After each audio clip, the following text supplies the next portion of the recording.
Well, back into the starting 11 at Grimsby on Tuesday night and a clean sheet. How did you feel it went? As a team, I thought we were below the standards we've set, especially first half. I thought that wasn't us really as a team. We're very sloppy in possession, and sort of watching it back, the first 10 minutes weren't too bad. We settled all right. After that, they had sustained pressure for probably the majority of the half. Second half were much better. We've probably dictated the play, I'd say, without threatening their goal too much, but it were much better as a performance.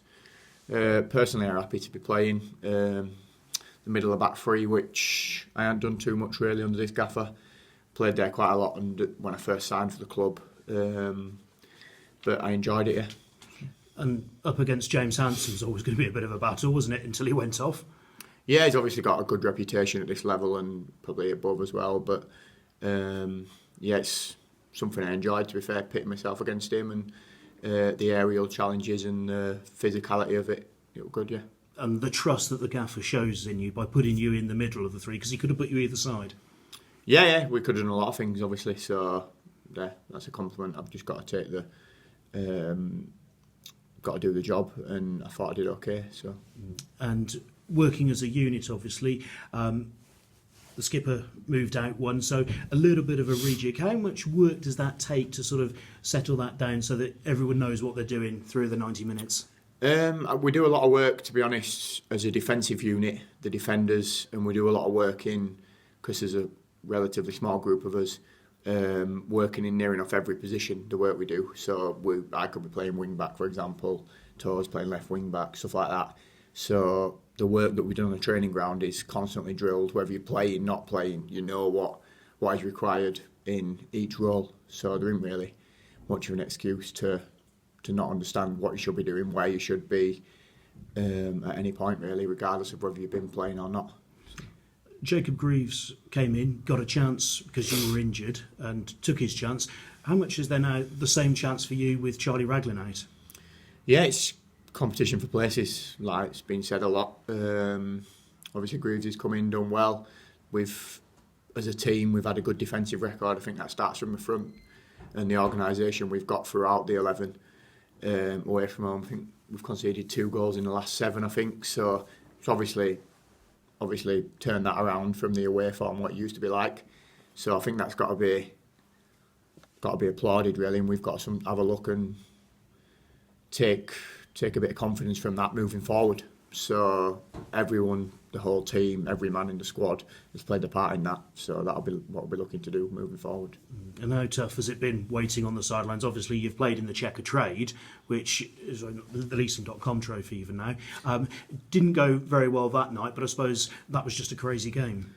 Yeah, it's been frustrating. Every footballer wants to play, and I'm no different. Probably a bit more frustrating because obviously it means a lot personally and it means a lot to everyone, but it has been frustrating, but you've got to bide your time. I've tried to do what I can to prepare myself and be ready for when an opportunity pops up. Obviously the Checker Trade game was carnage, I'd probably describe it as. I think that were a bit of a one-off. I don't think I've ever been involved in a game like that before myself, so it was good last night, Tuesday, to sort of get that not out of my system, because I won't blame myself for massive amounts of it, but to reflect on my last game as not conceding 7 goals is definitely a bit better, yeah. And obviously looking to keep your place for the FA Cup and Port Vale at home this Saturday. The manager's told us nothing changes, it's just the next game, which I suppose is the right way to approach it. Yeah, I think they're in our league, so literally we're playing them in a couple more weeks, out with 3 or 4 weeks I think again. So literally approach it like we do every other game. Yeah. And how similar are Port Vale to Cheltenham in the way that you've both improved this season?